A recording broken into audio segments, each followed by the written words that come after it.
Hello everyone, I am पारस और आज हम डिस्कस करेंगे एटॉमिक स्पेक्ट्रा के बारे में। ठीक है, तो एटॉमिक स्पेक्ट्रा क्या होता है, इससे पहले आप ये समझ लो कि स्पेक्ट्रम क्या होता है। तो बेसिकली जब हम किसी लाइट को एक प्रिज्म से पास कराते हैं तो वो लाइट 7 कलर्स में स्प्लिट हो जाती है। ठीक है, जो कि हमको कुछ ऐसे दिखाई देती है। ठीक है, यहाँ पे हमको लाइट दिख रही है कि हमने एक लाइट ली और उसको प्रिज्म से पास कराया तो वो 7 कलर्स की लाइट में स्प्लिट हो गई। जैसे हमारे पास रेड, ऑरेंज, येलो, ये हमको कलर्स दिख रहे हैं ना, तो 7 कलर्स में वो स्प्लिट हो गई। अब ऐसा होता क्यों है? क्योंकि जो हमारे पास लाइट होती है उसमें डिफरेंट डिफरेंट वेवलेंथ की लाइट्स होती हैं। तो जब हम उसको प्रिज्म से पास कराते हैं तो वो कुछ कुछ एंगल पे जो डिफरेंट डिफरेंट वेवलेंथ की लाइट होती है वो डिफरेंट डिफरेंट एंगल पे स्प्लिट हो जाती है जब हम उस लाइट को पास कराते हैं एक प्रिज्म से। ठीक है, तो वो हमको कुछ ऐसा दिखाई देता है। ठीक है, तो हमको बेसिकली एक ऐसा स्पेक्ट्रम मिलता है जिसको हम बोल देते हैं कंटिन्यूअस स्पेक्ट्रम। ठीक है, इसको कंटिन्यूअस स्पेक्ट्रम हम इसलिए बोल रहे हैं क्योंकि जो इसमें फाइनली हमको लाइट मिल रही है वो आपस में मर्ज हो रखी है। जैसे हमारे पास सबसे पहली है रेड, रेड के बाद है ऑरेंज, तो जो रेड और ऑरेंज है वो मिक्सअप हो रखी है। ठीक है, फिर उसके बाद है येलो, तो जो ऑरेंज और येलो है वो भी मिक्सअप हो रखी है। मतलब ऐसा नहीं है कि जो रेड वाली लाइट है और जो ऑरेंज वाली लाइट है उनके बीच में कुछ डिफरेंस हो, मतलब उनके बीच में कुछ जगह खाली हो, ऐसा नहीं है। वो एक कंटिन्यूअस स्पेक्ट्रम बन रहा है। ठीक है ना, तो इसको हम कंटिन्यूअस स्पेक्ट्रम बोल देते हैं। तो ये तो हो गया कंटिन्यूअस स्पेक्ट्रम। अगर हम बात करें कि एक होता है क्वांटाइज्ड स्पेक्ट्रम, वो कुछ ऐसा दिखाई देता है। बेसिकली इस वाले में और इस वाले में डिफरेंस क्या है, यहाँ पे देखो जो हमको फाइनली लाइट मिल रही है ना, उसके जो कलर्स है ना वो आपस में मिक्स हैं, मर्ज हो रखे हैं वो। ठीक है, अगर हम बात इस वाले की करें जो हमारे पास क्वांटाइज्ड स्पेक्ट्रम है, यहाँ पे आपको एक ब्लैक ब्लैक स्ट्रिप पे कुछ कुछ कलर्स की लाइन शो हो रही है। ठीक है, तो यहाँ पे जो कलर्स की लाइन शो हो रही है उनके बीच में काफी डिस्टेंस है ना भाई। एक लाइन यहाँ पे है, दूसरी यहाँ पे है, तीसरी यहाँ पे है ना। तो ऐसे नहीं है कि ये कंटिन्यूअस मैनर में हो, कंटिन्यूअस मैनर में है ये, और ये है डिसकंटिन्यूअस मैनर में, या मैं इसको बोल दूं क्वांटाइज्ड मैनर में। ठीक है, तो हम इसको बोल देते हैं क्वांटाइज्ड स्पेक्ट्रम। ठीक है, अब ये वाला जो स्पेक्ट्रम है हमको, ये हमको देखने को कहाँ पे मिलता है, वो हमको मिलता है एटॉमिक स्पेक्ट्रा के अंदर। ठीक है, बेसिकली होता क्या है, जब भी हम किसी मैटर पे इलेक्ट्रोमैग्नेटिक रेडिएशन डालते हैं तो होता क्या है कि मेटल्स के अंदर एटम्स होते हैं, है ना। और वो जो एटम्स होते हैं वो उस रेडिएशन को, या मैं बोल दूं उस एनर्जी को एब्जॉर्ब कर लेते हैं। ठीक है, अब एटम के अंदर क्या होता है, इलेक्ट्रॉन। ठीक है, तो इलेक्ट्रॉन क्या कहता है, जैसा एटम के अंदर बहुत सारी एनर्जी आई तो इलेक्ट्रॉन उस एनर्जी को लेके अपनी ग्राउंड स्टेट से एक्साइटेड स्टेट में चला जाता है। अब आप बोलोगे कि ग्राउंड स्टेट और एक्साइटेड स्टेट क्या होती है, अभी बताता हूं मैं। अभी आप सिंपल ये याद रखो कि इलेक्ट्रॉन एनर्जी लेके ग्राउंड स्टेट से एक्साइटेड स्टेट में चला जाता है। ठीक है, और जो ग्राउंड स्टेट होती है वो होती है स्टेबल स्टेट। ठीक है, और जो हमारे पास एक्साइटेड स्टेट होती है वो होती है अनस्टेबल। अब इन चारों चीजों को समझ लो होता क्या है। जैसा अगर मैं बोल दूं कि ग्राउंड स्टेट क्या होती है, तो जहां पे इलेक्ट्रॉन नॉर्मली रहता है उसको हम बोल देंगे कि वो ग्राउंड स्टेट है। ठीक है, अब उसके पास कुछ एनर्जी आई, ठीक है, वो एनर्जी आने के बाद वो एक्साइटेड हो गया। ठीक है, और वो जहां पे चला गया उसको बोलते हैं हम एक्साइटेड स्टेट। ठीक है, ऐसा जनरली भी ऐसा होता है भाई, हमारे पास कोई बंदा है ना, वो अपने घर पे है, नॉर्मल स्टेबल है। ठीक है, अब हुआ क्या, उसको कहीं से बहुत सारे पैसे मिल गए, है ना, उसमें बहुत सारी एनर्जी आ गई। अब क्या करेगा वो, अब वो गेड़ियां मारेगा, ट्रिप प्लान करेगा, है ना, घर पे नहीं रुकेगा। ठीक है, तो वो जो बाद वाली स्टेट है उसकी, उसको हम बोल देंगे एक्साइटेड स्टेट। ठीक है, जब उसके पास बहुत सारे पैसे आ गए तो वो एक्साइटेड हो गया। ठीक है, तो उस वाली स्टेट को बोल देंगे हम एक्साइटेड स्टेट। ठीक है, तो ऐसे ही हमारे पास यहाँ पे होता है, जब एटम्स में एनर्जी आती है, एनर्जी एब्जॉर्ब करते हैं, तो इलेक्ट्रॉन जोन सी स्टेट में प्रेजेंट होता है उसको बोल देंगे हम ग्राउंड स्टेट। उस एनर्जी को लेके इलेक्ट्रॉन जिस स्टेट में पहुंच जाता है उसको बोल देंगे हम उसको बोल देंगे हम एक्साइटेड स्टेट। ठीक है, तो जो ग्राउंड स्टेट होती है वो स्टेबल स्टेट होती है, और जो एक्साइटेड स्टेट होती है वो अनस्टेबल स्टेट होती है। अब ऐसा क्यों? अब आप जो नॉर्मली समझो इसको, जैसा किसी बंदे के पास बहुत सारे पैसे आ गए हैं ना, तो वो क्या करेगा? वो तो कहीं पे घूमने निकल जाएगा ना, गेड़िया वेड़िया मारेगा। अब हुआ क्या कि जब उसके पास पैसे नहीं थे तो नॉर्मली वो घर के काम कर रहा था, कॉलेज जा रहा था, अपनी पढ़ाई कर रहा था, स्टेबल था वो, ठीक है। लेकिन जैसे ही उसके पास पैसे आए, उसने सब काम छोड़ दिए और वो अपना गेड़िया मारने लगा, है ना, और वो घूमने लगा, ट्रिप प्लान करने लगा, ठीक है। तो वो अनस्टेबल स्टेट में पहुंच गया, ठीक है। तो वैसे ही इलेक्ट्रॉन होता है, जैसे इसके पास एनर्जी आती है तो एक ग्राउंड स्टेट में स्टेबल स्टेट में होता है, ग्राउंड स्टेट में स्टेबल होता है। लेकिन जब इसके पास एनर्जी आती है तो ये एक्साइटेड स्टेट में चला जाता है, जो कि अनस्टेबल स्टेट होती है, ठीक है। जैसे अगर मैं जनरली बोल दूं कि हमारे पास जो इलेक्ट्रॉन है, हमारे पास जो इलेक्ट्रॉन है वो यहाँ पे है, ठीक है। तो मैं इसको क्या बोल दूंगा? मैं इसको बोल दूंगा ग्राउंड स्टेट, ठीक है, जो कि स्टेबल स्टेट है,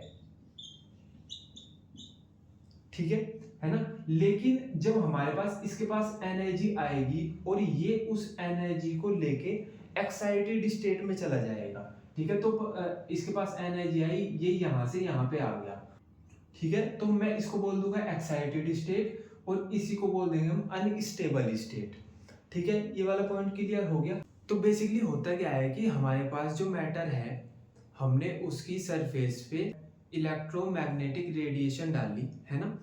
तो हुआ क्या कि उसके जो एटम्स हैं उन्होंने वो एब्जॉर्ब कर लिया एनर्जी, ठीक है। अब उस एनर्जी को इलेक्ट्रॉन लेके ग्राउंड स्टेट से एक्साइटेड स्टेट में चला जाएगा, और ग्राउंड स्टेट में इलेक्ट्रॉन स्टेबल था, एक्साइटेड स्टेट में इलेक्ट्रॉन अनस्टेबल हो जाएगा, ठीक है। लेकिन कोई भी चीज़ है वो एक्साइटेड स्टेट में कब तक रह सकती है? हमेशा थोड़ी ना रहेगी। जैसा हम एक्साइटेड हो गए, हमारे पास पैसे आए, हम एक्साइटेड हो गए, ट्रिप पे चले गए, तो अब ऐसा थोड़े ना हम ट्रिप पे ही रहेंगे, हम वापस भी तो आएंगे, स्टेबल स्टेट में भी तो आएंगे, है ना। तो वैसे ही होता है इलेक्ट्रॉन के साथ, वो एनर्जी ली उसने और वो ग्राउंड स्टेट को छोड़ के एक्साइटेड स्टेट में चला गया, ठीक है। लेकिन जब वो एक्साइटेड स्टेट से वापस ग्राउंड स्टेट में आता है तो वो जो उसके पास एनर्जी होती है वो उसको इमिट कर देता है, ठीक है, और वो वापस अपनी ग्राउंड स्टेट में आ जाता है और वापस वो स्टेबल हो जाता है, ठीक है। तो इसको हम बोल देंगे, जब वो एनर्जी, जिस एनर्जी को इमिट करता है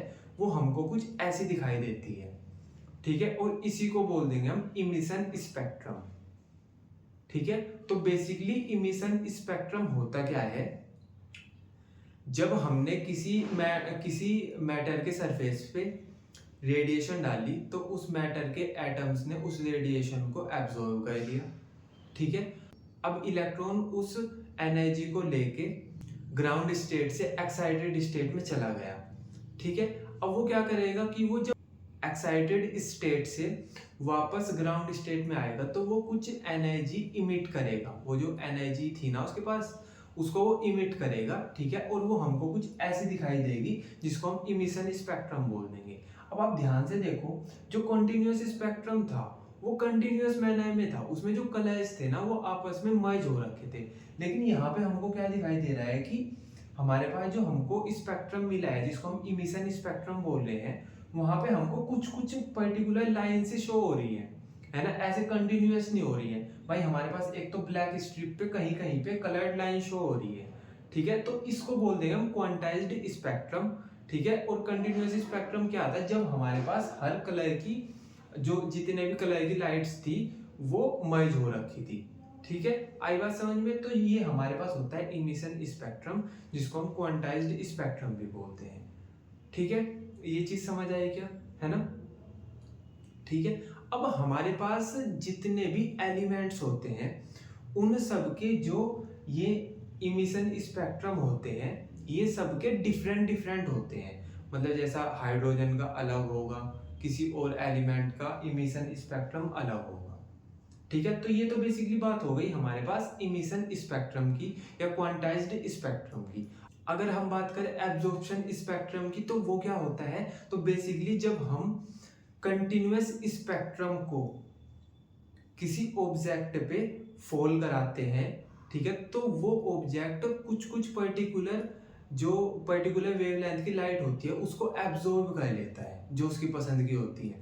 ठीक है, तो हमको कुछ देखने में ऐसा मिलता है हमारे पास एब्जॉर्प्शन स्पेक्ट्रम। इस स्पेक्ट्रम में क्या दिख रहा है हमको कि हमारे पास जो कंटिन्यूअस स्पेक्ट्रम है उसमें कहीं कहीं पे हमको ब्लैक लाइन शो हो रही है, और ब्लैक लाइन जहां जहां पे शो हो रही है उसको हम बोल देंगे कि यहाँ से यहाँ पे जो जिस वेवलेंथ की लाइट थी ना उसको उस ऑब्जेक्ट ने एब्जॉर्ब कर लिया।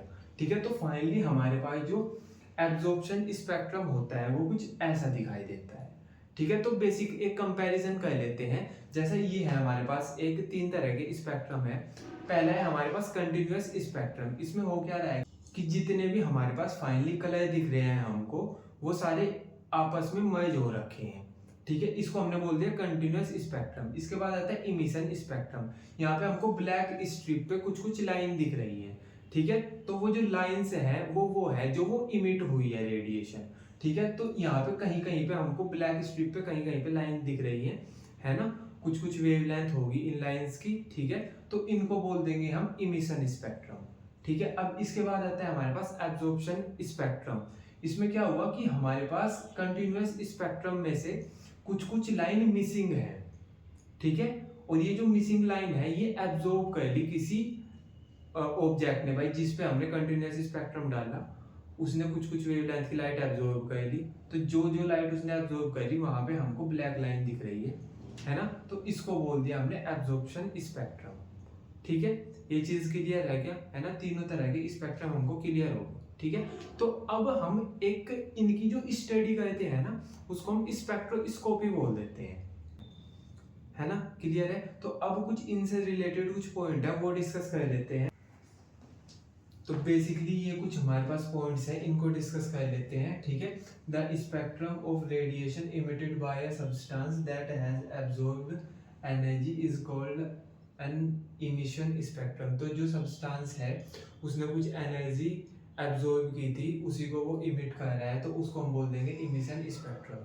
ठीक है, सेकंड है every elements has a unique line emission spectrum. ठीक है, तो जितने भी हमारे पास एलिमेंट्स होते हैं सबके जो इमिशन स्पेक्ट्रम होते हैं वो डिफरेंट डिफरेंट होते हैं। ठीक है, many elements were discovered using the line spectrum. ठीक है, लाइन इमिशन स्पेक्ट्रम हो गई। ठीक है, तो हमारे पास कुछ एलिमेंट्स हैं जो डिस्कवर ही लाइन इमिशन स्पेक्ट्रम की वजह से हुए थे, जैसा हमारे पास हीलियम हो गया।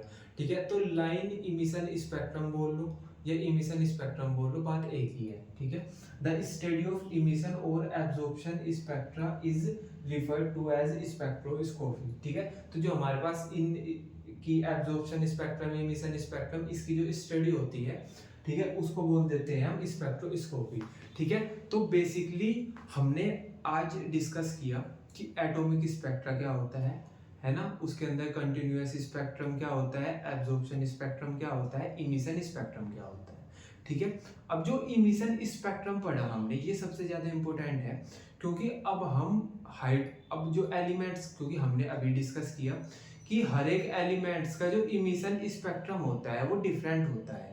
ठीक है, तो नेक्स्ट लेक्चर में हम पढ़ेंगे कि जो हाइड्रोजन एटम होता है उसका इमिशन स्पेक्ट्रम क्या होता है। ठीक है, ये चीज क्लियर हो गई है, तो बाकी हम कल पढ़ेंगे। ठीक है, बाय।